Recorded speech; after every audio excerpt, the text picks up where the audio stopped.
Alright everybody, and welcome back to my channel, and today we're going to be taking a look at another brand new 2022 Lemax Headstone Mill Brewery. Let's get into it.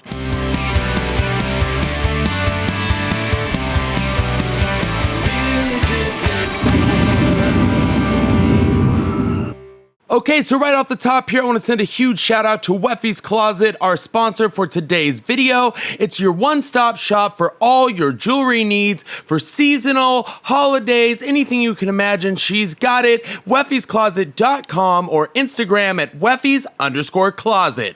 Okay, so the Headstone Mill Brewery. This thing is super exciting, and to be completely honest, the picture does not do it justice. This is one of those ones that there's no question, in person is really a lot to take in. I mean, this is, again, that whole thing about everywhere you look, you hear me talk about this sometimes, no matter where you look on this piece, there's something to see, and it kind of captures a lot of our favorite things about Lemax. It kind of feels like an old school, spooky kind of feel, but still has some of that new age technology to it. It's just really well thought out, really well rounded. Okay, so let's jump into the facts. It of course was released in 2022, and the SKU number used both by Michaels and Lemax is 25849. This indeed is a Michaels exclusive for this year, so if you don't have a local Michaels or you don't want to order it online, stay tuned because most of the time they will make their rounds in future seasons. Now for some dimensions, we have 13.39 inches high, 10.24 inches wide, and 8.27 inches in depth. The product type, sights and sounds, and it is made of resin. Now let's talk power. We have 4.5 volts DC, and the draw is about 410 milliamps. That's right, 410 of them. That is quite a bit. Keep this off your multi-adapters. That will end badly for you, I promise. So please keep this on the adapter that it comes with, or a single 4.5 volt Lemax adapter.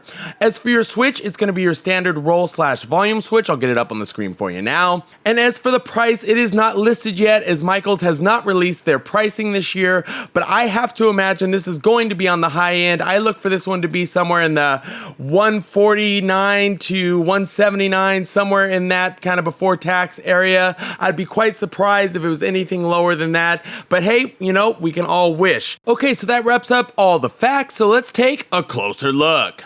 Okay, so starting from the top, we have the windmill itself. Super simple to attach. Make sure you do so, as you see here, before you turn it on. It just slides in. It's a good snug fit, and I didn't have any problems with it falling out or anything like that, so absolutely wonderful. And there's a little bit of detail on the blades themselves, not a tremendous amount, but enough to fill in for sure. As we continue to work our way down here, you're going to see one of the stars of the show, which is the brewery workers going around and around, hard at work for you. And look, they're detailed, they're colorful, there's a lot to see here on this piece overall, and it's all these little bits that we're going to be going through that really bring this as a whole together. This was definitely one that surprised me. I thought it would be good, but in person, it was amazing. It does have a lot of moving parts, so keep that in mind, but nonetheless, this thing is really impressive, right down to the guardrail that goes around the skeletons. It's really cool.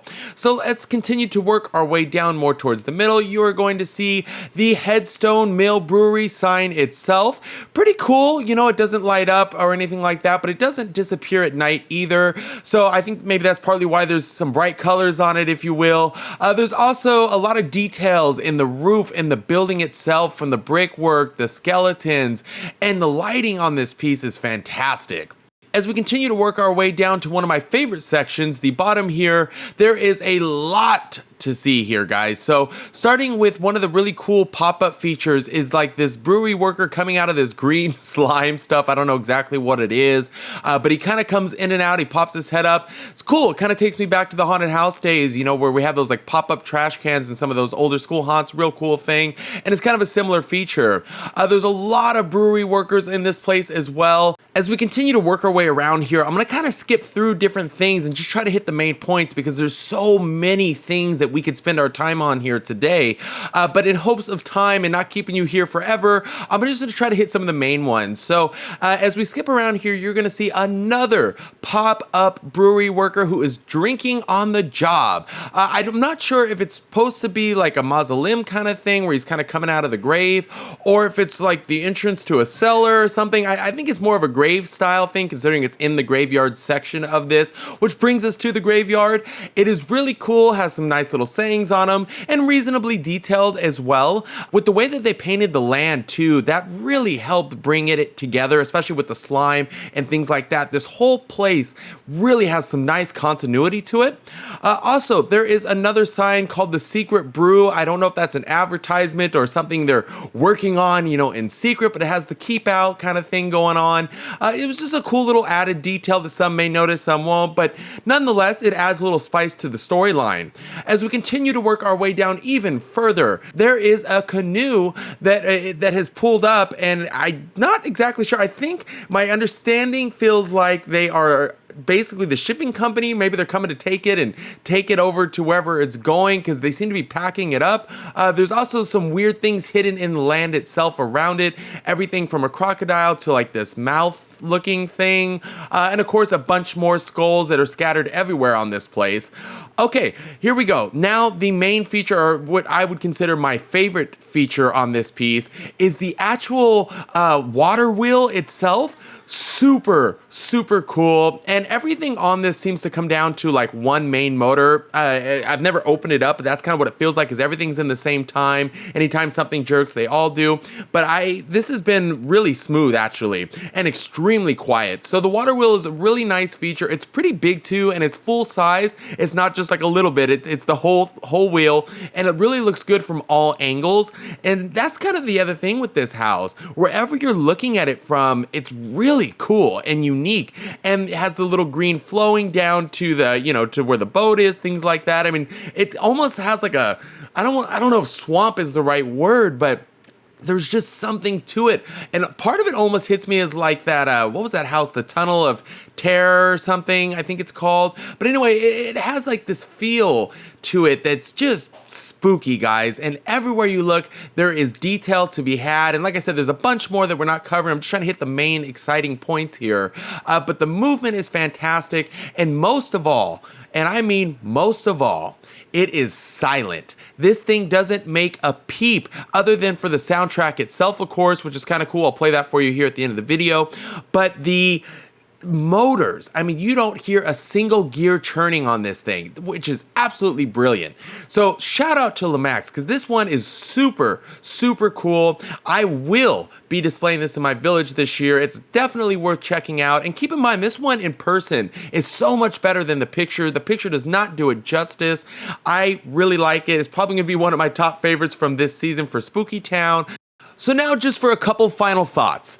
I obviously love this house. I think the detail is really well done from top to bottom. I like the idea that you can view it from multiple different angles, and it's gonna just have something special to see no matter where you look.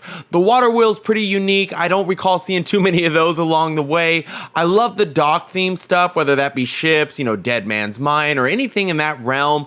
This is going to go fantastic in a village, no matter where you put it. But obviously, if you have some of that dock stuff, whether it be the ships, whether it be Dead Man's Mine, or anything in that realm, there is no question that this will be a hit. So with that said, I want to send a big shout out to Lemax for making these early reviews possible. It's been so amazing working with them. It's absolutely a treat for me to be able to share this content, particularly early with you guys. I hope these videos can help us take a deep dive together on the up and coming new Spooky Town for this season, and ultimately help give you a clear idea on guiding different purchases along the way, because these things are expensive, and so I want you to know everything possible before you buy. Thanks again to our sponsor, Weffy's Closet, and as always, please don't forget to hit that subscribe button, and I'll see you on the next one.